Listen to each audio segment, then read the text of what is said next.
Ladies and gentlemen, Clint Richardson.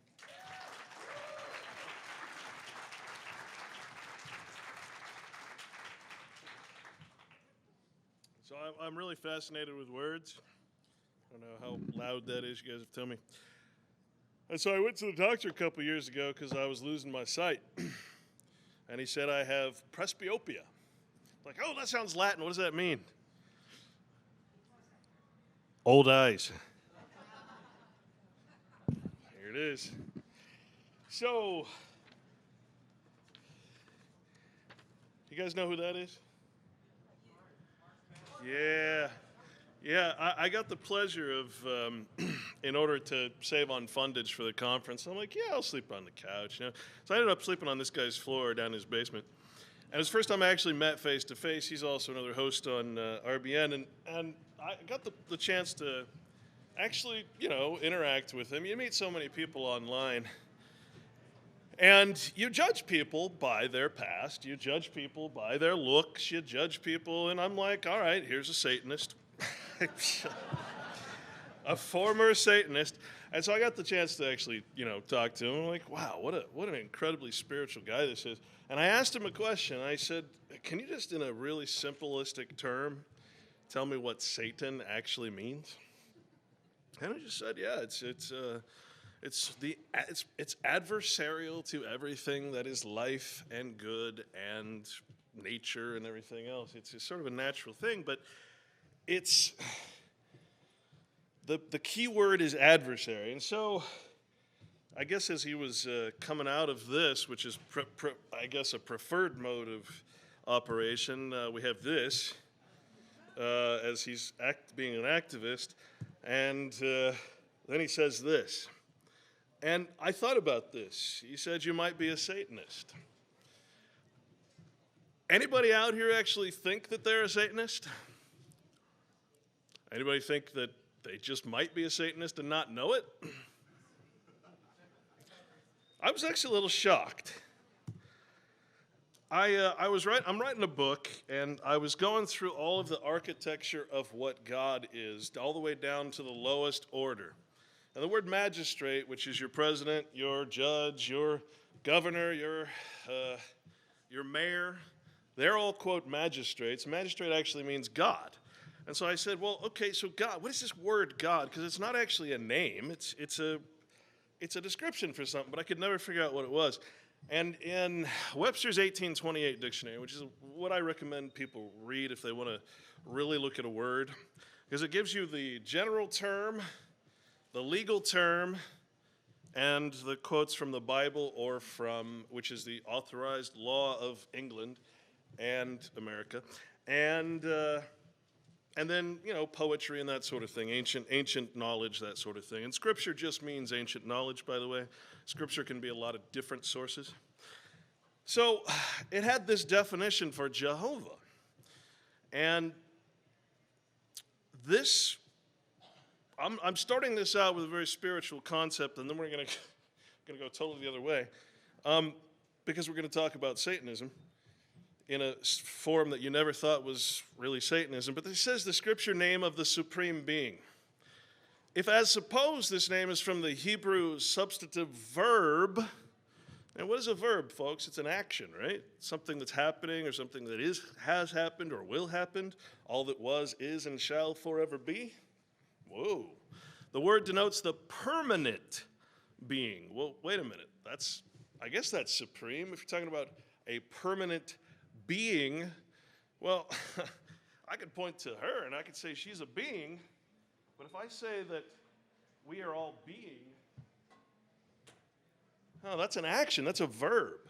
And the structure of words I've found is everything. So if we consider that, the primary sense of the substantive verb in all languages is to be fixed, to stand, to remain, or to abide. That is the definition of God, of Jehovah.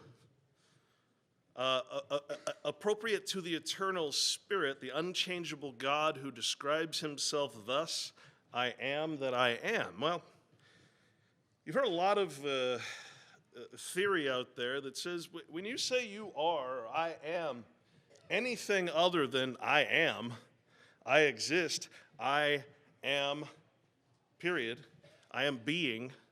As soon as you put any word after that, you've just changed from a natural concept to something that is defined and described, and it becomes a legal concept. Doesn't matter whatever word you use after that, it's just a word, and it changes the meaning of everything. So when you say God, and you're using it as a name of something, you're actually using it incorrectly.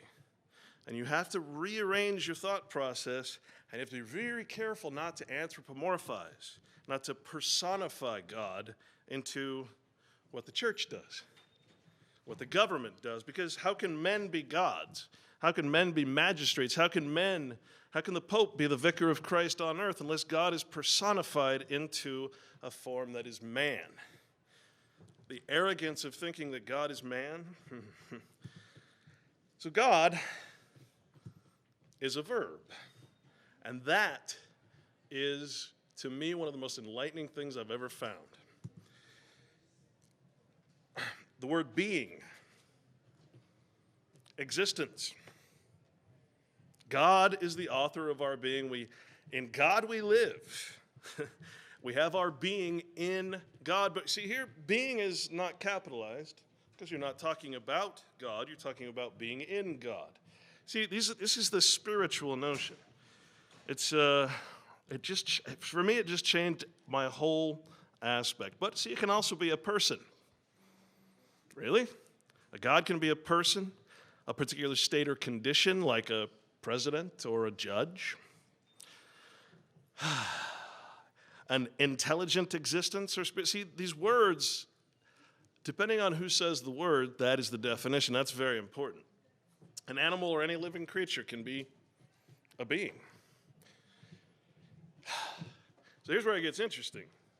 Now, when we talk about government, we're talking about something that technically is not of God. It's not of the existent. It has to be created by man, and therefore it is a lie. Lie means to exist, folks. It means to be sustainable, be proper or available. If you have a house, it's lying in deed. If you have rights, it's lying in grant. It's an untruth, deliberately told. When I say I am Clint Richardson, I'm saying a lie. I'm not Clint Richardson, but it's truth in the legal realm. And that makes truth a very dangerous word. Truth. There are three conceptions as to what constitutes truth: agreement of thought and reality. Well, is there a truth, do you think, between truth and reality? Now, I was a big member of We Are Change, started We Are Change in Utah. Big, long story, won't get into. And I realized that everybody had a different truth. And I think every one of you actually has a different truth out there. There were no planes, there were planes. There were bombs, there were no bombs. There was all kinds of different truths out there. And I'm like, wait a minute. If you're trying to convert this person into a truther, and you're telling them one thing, and then they come over to talk to me, and I tell them another thing, why in the hell would they join a group of truthers that are not saying the same truth? And that's when I realized the difference between truth and reality, and that truth is only your perception of what is. It's your perception of something. It's not reality. And that's a very important thing for all of these people in this room to realize, because you know who decides the truth in court? A jury. Now, if we go outside and pick a bunch of random people and we sit them down and we say, you're going to decide what the truth of the facts are in this lie that we call a courtroom, the maxims of law say that truth can make white black, right left, up down. See, that's the problem, is that when a truth becomes established, when I say this is truth, well, it's like saying I am Clint Richardson. It's not true. And so I always tell people to try to think of reality. You think of God, you can name God, you can say God is whatever you believe God is doesn't mean it's true. And whatever God is, I guarantee that it exists without or with your belief or your truth in what God is. So, government. We know that means mind control. The terms fact and truth are often used in common parlance as synonymous. Employed in reference to pleading, they're widely different. What? Who do you think wrote this? Well, it had to be a judge, it had to be a bar attorney, right? So truth and fact aren't even the same. Wait a minute, what's the hell? See, that's again, who decides what a fact is? It's a jury. So you put a bunch of idiots up there, people who are not your peers, people who are not like you, not from the same place, don't feel the same way as you, and you say decide what is truth. Man, if you can't go out and convince a bunch of people that Building 7 was not hit by a plane and it fell down, then what makes you think a jury of those same people should be responsible for your fate?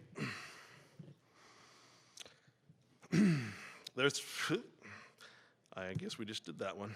What am I doing? Sorry, I'm not used to public speaking. My apologies. Y'all familiar with this symbol?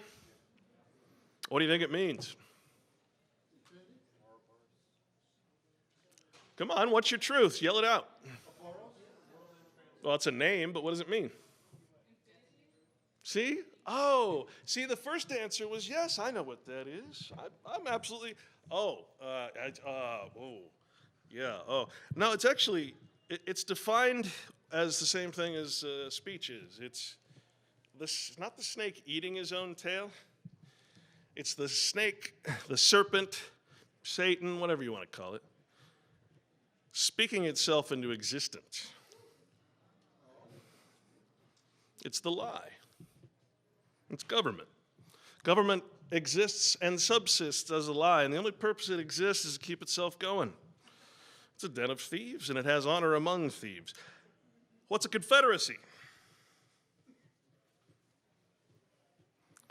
Well, we romantically and patriotically say it's an association or banding together of two or more persons for the purpose of committing an act, etc., etc., etc.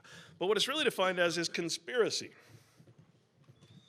Conspiracy is a more technical term for confederacy, for this offense, the act of two or more who combine together to do any damage or injury to another or to do any unlawful act. Do you think the United States was a lawful act? Anyone? I mean, weren't they stealing, trying to take the king's land and claim it for themselves? You think that was a lawful act? No, confederacy. Combination, conspiracy, all the same word. And see, the problem is, you folks are looking so badly to prove that there is a conspiracy in government. You're not looking at the source. You're not saying, oh, wait a minute, government is the conspiracy. What are you going to do? You're going to go to the king and tell the king that, hey, king, I think you did a crime. You need to look at yourself and say that it's a crime, it's a conspiracy. No, he's not going to. He's going to feed you to the lions. So you guys are looking to prove a conspiracy in a conspiracy. That's like being inside the matrix, all plugged in and in a pod, and trying to get out of the matrix. You can't do it. There is no conspiracy. You see, the problem is a conspiracy can only be declared by a judge. A theory, I should have put this on here, but I didn't. A theory, as defined in Black's Law, is actually defined as theory of case. Guess what? In order to go in front of a judge to prove a conspiracy, you need a theory of case. Why do you think the news and all the entertainment out there says, oh, they're just conspiracy theorists? Oh, well, wait a minute. If I want to prove a conspiracy, I have to have a theory. You see how that works? These are the mnemonics, the sigils, the words, the spells that are put over you. And you know what? It shuts you up. It makes you mad. It makes you angry. It shuts you down when you're trying to talk to somebody. They say, oh, you're a conspiracy theorist. The only problem you have is that you're not taking your conspiracy, your theory, and actually putting it into a form that's in a dossier that you can present to the Federal Bureau of investigation so that they can investigate and actually form a case. You think you're going to send a video of 9/11 to FBI agents, say, look, this is proof? Well, you haven't followed the chain of custody, you haven't followed the chain of evidence, you haven't done anything right. And a YouTube video, I'm sorry to say, while it's proof to us, it's not in the official rules of the king as evidence. So, sorry. So we need to really, I know there's a sense of organization, but there's also a big sense of disorganization in all of our groups. And if we ever want to get organized, we're going to actually have to learn the law that governs us. I know, you're all free. Well, let me tell you something. This is from Black's Law, 4th edition. What is evil, according to one of the judges? It is an evil within rule that means or end of a conspiracy must be evil to frustrate or impede a government function. Whether that function is performed under a constitutional or unconstitutional law, it is evil to go against government. Government is God, remember? Now, this is talking about you guys, because you're under government. That's why you see the closed loop system starting to come. You see the matrix as it appears. See, it's not evil for government to form as a conspiracy. It's only evil for you to go against government as a conspiracy. See the difference? Evil reputation, it's the character imputed to a person in the community that is generally bad. That's all of you. You're all persons. You all have a character.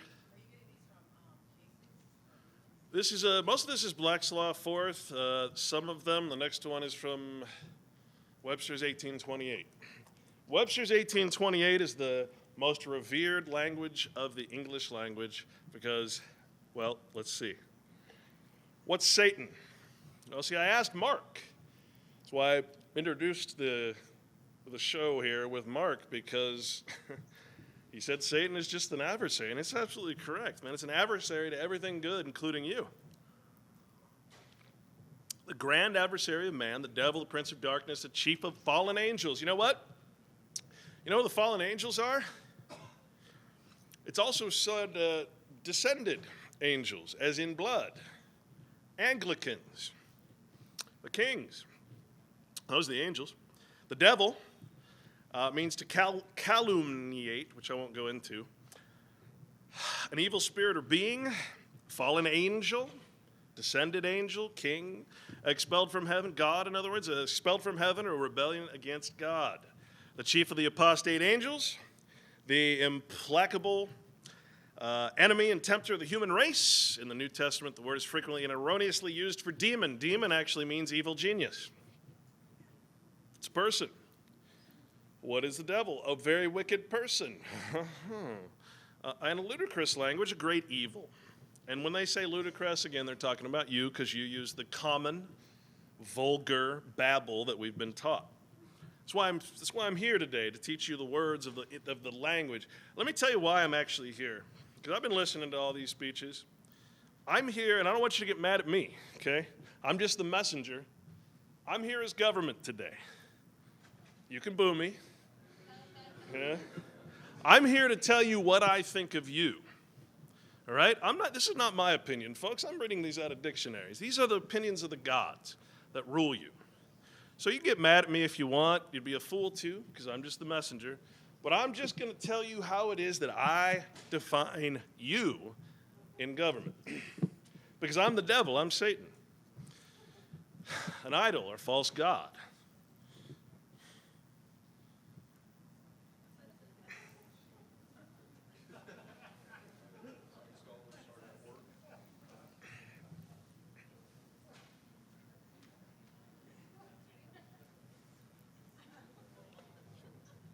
Is there a Bob Tuscan in the house?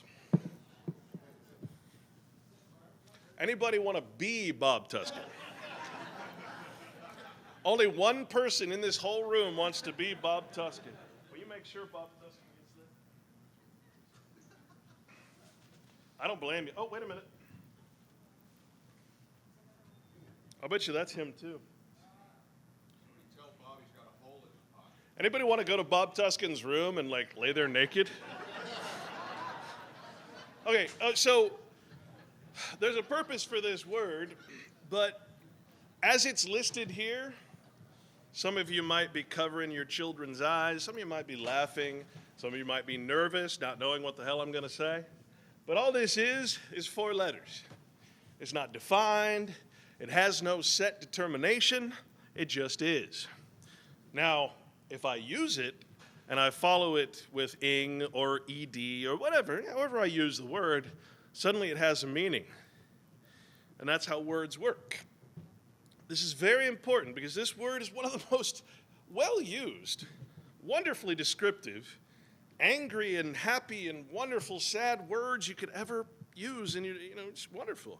But it's just a term, a word or phrase, an expression, particularly one which possesses a fixed or known meaning in some science, art, or profession, a fixed period or a determined prescribed duration. Well, you have a term in this prison we call America. It's called your personhood. It's from the time you're born or birthed through the birth certificate until time you get a death certificate. That's your term. All right? Otherwise, you're under the terms of art. That's all the legal words. And guess what? All those legal words that you throw around, which we're going to get to. How about voluntary? Everybody want to live in a voluntary society? Go ahead. I'm not going to bite. Just kidding. I'm government. Anybody think they're free?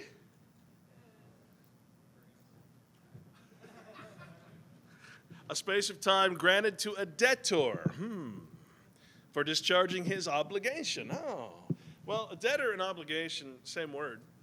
A citizen is a debtor. A citizen is an obligator. What is an art? See, this is where it gets really kind of interesting. A systematic application of knowledge or skill in effecting a desired result. Also an employment and occupation. By the way, employment means to use. An occupation or business requiring such knowledge or skill, a craft, industrial arts. Words or terms of art. Words used in a technical sense, scientifically, fit to carry the sense assigned to them. Well, how many different assignments to the word fuck can I use? How many different assignments to the word free can I use? Do you think that because you think you're free that I think you're free? Remember, I'm government. Do you think I think you're free in the sense that you think I'm free? Or have I created a word that means the exact opposite of what you think because you're participating in my art, my science? It's my words. And you're a debtor, an obligator to those words and how they're put together in law.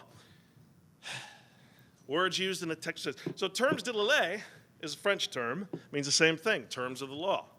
The name of the lexicon of the law.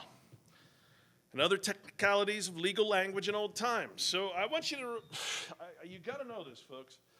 Every legal word is opposed to God. Period. End of story. It is opposed to nature. However you want to consider God, it is opposed to anything. It is the adversary to all nature, all that is real. Now, that doesn't mean it's an adversary to truth. Because remember, judges, juries decide. Government decides what's truth in the art form. So if this room represents the legal art and the government and all the terms of the legal language, guess what? In this room, I define what the term is. And because you're all in my room, you're under my house. You're my sons. You're acting per the person. Well, guess what? You got to follow my word. I mean, if you go to your boss at Walmart and you say, hey, man, I'm going to redefine your code of ethics, and I'm going to come to work naked. That's what I say clothing means. And shoes means bare feet. Do you think that you're going to last long at Walmart? Do you think you're going to last long in government if you go in front of a judge and you say, I'm a free man? Well, if you were, you wouldn't be in front of a judge. Okay, art comes from artifice or artificial. And ingenious, remember, demon is ingenious too, an ingenious person who created this language, an ingenious contrivance or device of some kind. When used in a bad sense, it corresponds with trick or fraud. Trick is a very interesting word. You should look it up because it's what happened to you at birth. Well, I should say it happened to your parents. It implies craftiness and deceit and imports some element of moral obliquity, a representation contrary to a well-known fact. Well, you represent yourself in court. I don't know what that means. How do you represent yourself? Well, if you're representing something, it means you're altering, you're appearing as something you're not. It's a lie. It's art. It's artifice. It's artificial. It's the artificial person. Such as a representation that pregnancy will not result from natural sexual intercourse, will not constitute artifice, deception, or promises. So, I mean, I can tell you that pregnancy won't happen if I have sex with you, which a lot of men do, and that doesn't mean it's true. But, you could say it's truth. Artificial is an opposition to the word natural. Folks, how many of you have any form whatsoever government ID? Do you have a number? Do you have a social security number? Do you get a benefit? Are you employed by a corporation that is a corporation in the United States? Who doesn't in here have some participation, name, number, anything when it comes to government? Is there anyone in here? Did anybody not drive, take a plane? Anyone? I see no hands. How many people think they're free? Truth is, you're all free. You just don't know it. To be artificial means be created by art or by law. Well, you're created by law. Your person is the one that you represent when you go into court. Your name, your fiction, your birth certificate, your social security, your driver's, all that stuff is created by law, created by art. And therefore, the terms of art apply to you, existing only by force of or in contemplation of law. Why do you think police brutality exists? Because you can't show that police officer that you're not under him. You can't show him, that Mason likely, that he doesn't have the right to do what he's doing to you. Just like a farmer has the right to beat the hell out of his cows because no one's there to stop him, police officer has the right to do whatever he wants. Mostly because you won't stand up to someone when they beat you, or more importantly, someone else. Now, if you look at the laws, it says you can make a citizen's arrest, all of you. You have the same exact right to do what a police officer does. But you're all scared to do that, and thus the police brutality continues. I watch crowds of 100 people watch a police officer beat somebody, and they don't do a damn thing about it. That's the crime. The police officer is just fulfilling his part. Government's not harming you, you're harming yourselves because you're acting in artifice. You're acting by a bunch of laws that don't exist in nature because terms of art are what? In opposition to nature. So you're not acting as natural people. You want to come here and you want to worship nature, that's fine, but you're not doing it as a citizen. And it's presumed that you're a citizen 100% of the time. It's presumed that you're a commercial entity. That's why you need a permission to drive, to hunt, to do anything you do. You're commercial. You're not of nature. Technically, scientifically, using terms of art. Well, that's what you do every day. You just don't know it. Problem is you're using the words in opposition to what they actually mean. You're going around saying, I'm natural, and therefore I'm going to treat you naturally.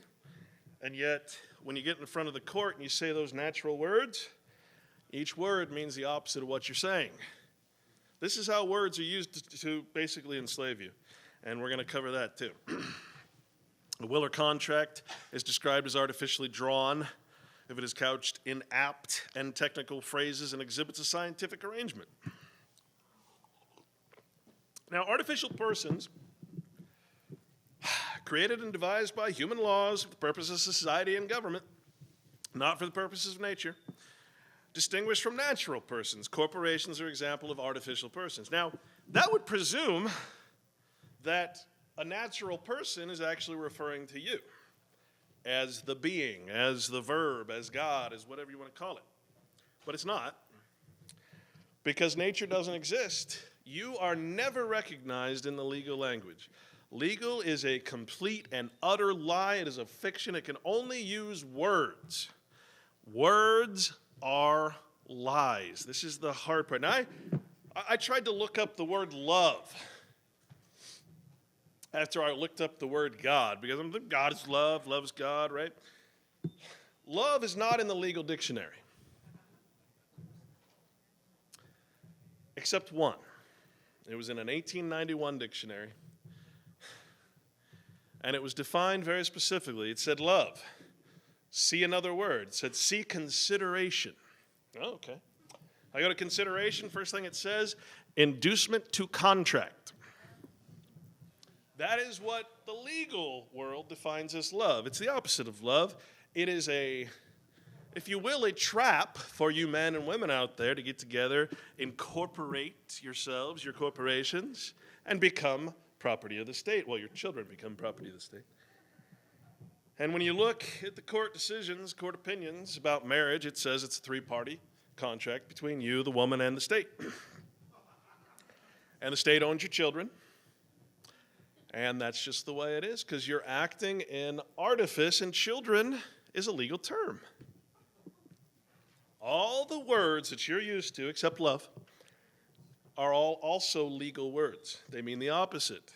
They mean the fiction, the lie, in terms of science, right? We're familiar with these terms. We don't really use them. Well, some of those. In terms of medicine, that last one is death by doctor, by the way. But I talk to a lot of doctors, and they don't know what that means. It's like this big cognitive dissonance that over 50% of all deaths are doctor-related. But doctors don't admit that. Vaccination, surgery, operation, therapy, drugs, pharmaceuticals. We say that, we're talking about the art of science. Doesn't mean we're scientists. Domain, kingdom, phylum, class, order, family, genus, species. Surprisingly, most of these are also legal terms, but these are terms of botany. They call you a species. Now, there's a lot of gurus out there, and I'm not a guru. I'm government. I'm telling you what government thinks of you. I'm not telling you what to do. Species is actually another word for special. Oh, you can go into court, you can make a general or a special appearance. You ever heard that? Well, guess what? That's actually the word species.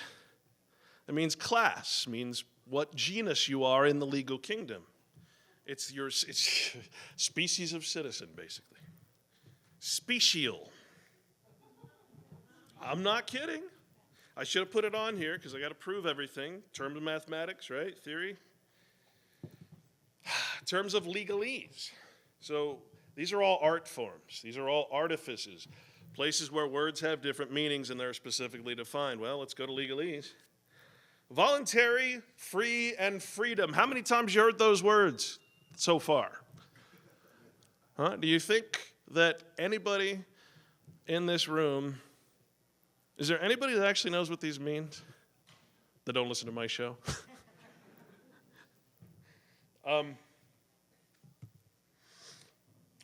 Let's talk about volunteerism.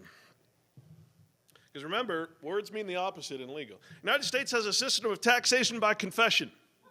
Justice Hugo Black, United States Supreme Court. Our system of taxation is based upon voluntary assessment and payment, not upon distraint. Now, distraint's a funny word because it also means district. A district, everybody's in a district. You're born into a district. And district means distress, distraint, or seizure. So what do you think the seizure of Washington, D.C. is? That's how you're seized into the system. You become a ward of the state. Now, this is very interesting and so true. You've heard this before. Senators and stuff, they talk about it, right? U.S. tax system, which the IRS oversees and administers based on the principle of voluntary compliance. Well, hey, folks, you're in a voluntary society. You understand? Quit saying you want to live in a fucking voluntary society. You're in one. You just don't know what the word voluntary means. And it kind of pisses me off. According to the IRS, this means the taxpayers are expected to comply with the law without being compelled to do so by action of a federal agent. But it does not mean that the taxpayer is free to decide whether or not to comply with the law. So what does that make voluntary? What's the opposite of voluntary? Oh, but I believe that voluntary means it's my choice. Well, that's great. I don't give a shit because I'm government. I define the terms. You're my agents. You're my persons. You're my citizens. That means you're subject to my words, my laws. And until you quit this relationship, until you quit sailing on my ship, my citizenship that I give you as a vessel to sail on my sea of commerce, as soon as you start walking on the land again, well, guess what? Then you can define your own terms. Until then, you go by my words, motherfuckers. What's a volunteer out of Black's Law? Fourth, person who gives his services without any express or implied promise of remuneration. What does that mean? Well, do you know that the money in your pocket is actually debt? You know you can't actually pay your debt because you are permanently debtors. Debt has to be, it's charged and discharged, it's not paid. You don't pay a debt. To pay a debt means you'd be out of obligation. You wouldn't be a citizen anymore. One who intrudes himself into a matter which does not concern him, or one who pays the debt of another without request. You're doing this voluntarily, folks. You're a citizen voluntarily. See, we think United States citizen, that gives me constitutional rights. No. No, actually, the court's very clear that there's two governments, one under the Constitution. Everything else in U.S. code is a separate law. It's international law or admiralty law, law of the sea, law of the flag.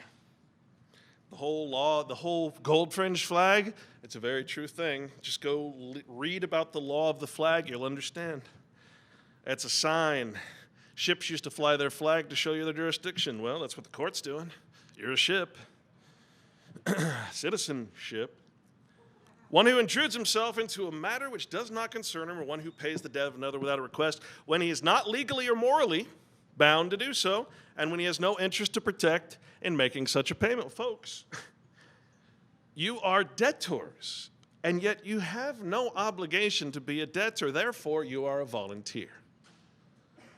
Oh, I don't believe you. I don't care what you believe. As long as you're my debtor, you're going to go by my words. Like I said, you can kill the messenger. I don't care. You know that's a fallacy. You know that's a fallacy. Let's see. One who, acting on his own initiative, pays debt of another without invitation, compulsion, or the necessity of self-protection. Now, protection is a funny word because legal protection would be the opposite, right? Write this down, look it up when you go home.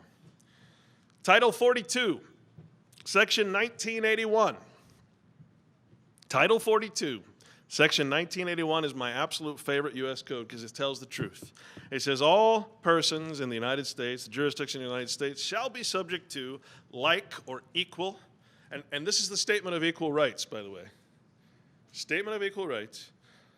Shall be subject, all of you are subject to the same thing, which is pain, punishment, taxes, license, and exaction. Title 42, Section 1981. 1981. It should be 1984, but they missed it by a bit. And it means, exaction actually means extortion. That's what it's defined as. But exaction is what a police officer does when he gives you a ticket. He takes something that is not his due. It's not due to him. Does it through the court system. Let's see, where are we? One who merely offers his service on his own free will as opposed to one who is conscripted. You're not conscripted. Also an attorney as to any persons or other, it doesn't matter. So what I'm trying to say is you live in a voluntary society, you just don't know it because I've tricked you. Remember who I am. Government. And I'm against all of your natural rights, so I have changed all those words, and of course natural is a legal term, so it doesn't mean natural. Volunteer is a person who gives his services. Did I already read that? All right, don't kill the messenger. So part of this word volunteer, when it goes into its description, it says the law of the master and servant. Very important concept. The term volunteer Wait. Volunteer and is in the middle somewhere of master and servant. You laugh, but that's you, baby. The term volunteer includes one who, without the assent of the master and without justification arising from a legitimate personal interest, unnecessarily assists a servant in the performance of the master's business. Now, this is interesting because, you see, what you don't know is that you are occupying a name, a person that belongs to government, and you are literally working for the debt as your payment. Therefore, you're getting no consideration, man. You're being used, and you're not being paid anything of value. You serious? Yup. You know, I put this together so it would give me more time, but it didn't work. I need 8 hours, sorry. Here's what you need to know. What I've set up as Satan, as government, I've set this up. Voluntary ignorance exists where a party might, by taking reasonable pains, have acquired the necessary knowledge, but has neglected to do so. It's interesting, gang, because the concept of mystery doesn't mean that the knowledge isn't, it's there, man. I found it. You could find it, but you're voluntarily ignorant. I'm not saying this. I'm acting in government, remember? Unconstrained by interference, unimpelled by another's influence, you're doing this all by yourself. It might feel like you're being forced to do it, but let's face it, you're not required to take Social Security. You're not required to do anything. But you do it because there's a system in place that makes you feel like you're required. That's kind of more like a causality than a choice, but it's still volunteerism. Now, I'm going to do a couple important. This goes back to the Latin. Bob's kicking me off stage already. Has it been that long? I haven't even started sweating yet.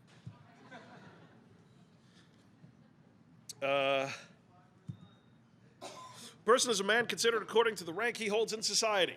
Period, end of story. In other words, it refers to the rank, a fictional term of art, a character, a person. All means the same thing, but it's not you.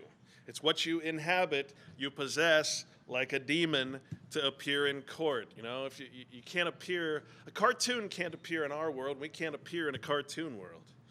I guess I'll have to skip most of this because I want to get to the end. Man is a term of nature. Person is a term of civil law. Very important. Legal fiction is a rule of law. Assumes something which is or may be false as true. Protection draws with it subjection. These are all maxims of law. Oh yeah, you get government protection. I protect you. That means I put you in pain, penalty, tax, extortion, and all that. But that's protection. I protect and serve you. I serve you with summons to appear in my court. Yeah, that's the meaning, man. Free, not subject to legal constraint of another. I gotta do this. Enjoying full civic rights. Those aren't natural rights. The word free, though, most importantly, I want to get across today. Where is it? Free and equal. Freedom, the state of being free. Liberty. Oh, that sounds so great. Self-determination. Oh, absence of restraint. Yay, the opposite of slavery. The power of acting in the character of a moral personality. Oh, that's a person. Damn it. According to the dictates of the will, without another check, hindrance, or prohibition. Where is it? Damn it. Free men. Basically what I'm trying to tell you, and I'm in a hurry, is that freedom literally means, because I'm government and I'm defining freedom, it means you must obey my law. Now, if I put a rat in a cage, that rat is free to roam around my jurisdiction of the cage as long as he obeys my law, but he can't leave the cage without my permission. So that's what freedom means. The word dom is you have to separate words. So if you have freedom, dom means dominion over the word in front of it. Kingdom, right? So that means the king owns your state of being free. Manhood is also a hood of fiction. Mankind, or Adam, is also the first step of the devolution of man into fiction or into legal. All of these things. Man's is mine, we all know that. I gotta get to the end here, I'm sorry. This is the other one more important thing here. Where is it? I apologize. I feel like I was rushed. Have I been up here that long, really? So we talk about solutions all the time, and what I tell my audience all the time is that there's only one solution. See, we're under the Hegelian dialectic, but we don't even know what that means. What's done is we're presented with problems, and then we're told to look for the solutions. So we're on this side of the problem. We never go over here to see, well, what's causing the problem? We instead purposefully are told to look for the solution to the problem, which never stops the problem. What's the problem? It's a conspiracy called government. Solution, I apologize, I'm not getting to all these, but the artificial womb from Silent Weapons, Quiet Wars, from the time a person leaves its mother's womb, its every effort is directed towards building, maintaining, and withdrawing into artificial wombs. Various sorts of substitute protective devices or shells. The objective of these artificial wombs is to provide a stable environment for both stable and unstable activity, to provide a shelter for the evolutionary process of growth and maturity, i.e. survival, to provide security for freedom, and to provide defensive protection for offensive activity. Remember what protection is? Remember, you gotta take these words and think of them in the opposite, basically. This is equally true of both the general public and the elite. However, there is a definite difference in the way each of these classes, species, special, go about the solution of problems. Now, the final thing I want to tell you, you have the wrong idea about the matrix. Matrix is the womb. Oh, artificial womb. Huh. Mother, who's your mother? It's the state. The cavity in which the fetus of an animal is formed, yeah, we know that. A mold, the cavity in which anything is formed. You're a thing. Your person is a thing. It's a noun, which gives its shape as the matrix of a type, the place where anything is formed or produced. More importantly, and this is where the solution lies, because solution can only mean one thing: end of obligation, end of contract. The only solution, folks, is to get out from under the problem. If you're a citizen, there are no solutions for you until you end citizenship. Matrix, in the civil law, the protocol or first draft of a legal instrument from Black's Law 4th, from which all copies must be taken. What do you think that is? Oh, yeah, what's the first thing? What's the first thing that creates your person? It's the birth certificate. It's the matrix. That's how you enter. That's how you're plugged into the matrix. The matrix is a really cheap copy of several things, which you can talk to me out there. Matrix Ecclesiastica, of course, Ecclesia, is of course the church. The Pope recently said that your Christian name, your first name, belongs to God, and that your surname, your last name, belongs to the church. You know, most hospitals are run by churches, and yet they're forcing parents to inform on their children and put them into the state in a legal fiction. That's the church for you. So, sorry. Oh, there he is again. Thanks, guys.